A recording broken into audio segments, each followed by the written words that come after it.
আসসালামু আলাইকুম রহমতুল্লাহ বরকাতুহু। তে বন্ধুগণ, আশা করি আল্লাহ পাকের রহমতে সকলে সহি সালামত আছেন। তে কবি গাজী এক্কাসালি ইউটিউব চ্যানেল 017140885009 এর পক্ষ থেকে আপনাদের সকলের প্রতি রইল একান্ত আন্তরিক শুভেচ্ছা ভালোবাসা।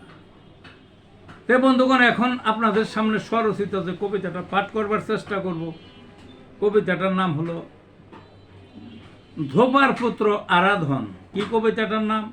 ধোপার পুত্র আরাধন। ধোপার পুত্র আরাধন লেখাপড়া করে, গেঞ্জি গায়ে স্কুলে যায়, বইয়ের বান্ডিল ধরে। মাথায় দেয় এক ছটাক তৈল, একবারে ডলে, তৈল চুয়ে বই নষ্ট, জামা আগেই ভিজে।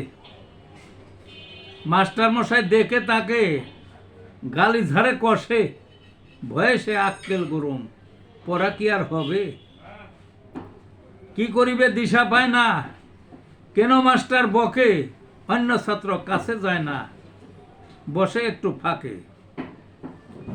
লেখাপড়ায় মন বসে না, কান্নায় চক্ষু ঝরে, দোষ করেছে কোথায় তবে, পায় না তো সে খুঁজে। প্রতিদিনই এক অবস্থা,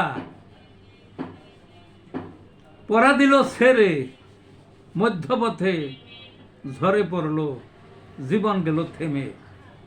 এই ছিল বন্ধুগণ কবিতাটা। ভালো থাকুন।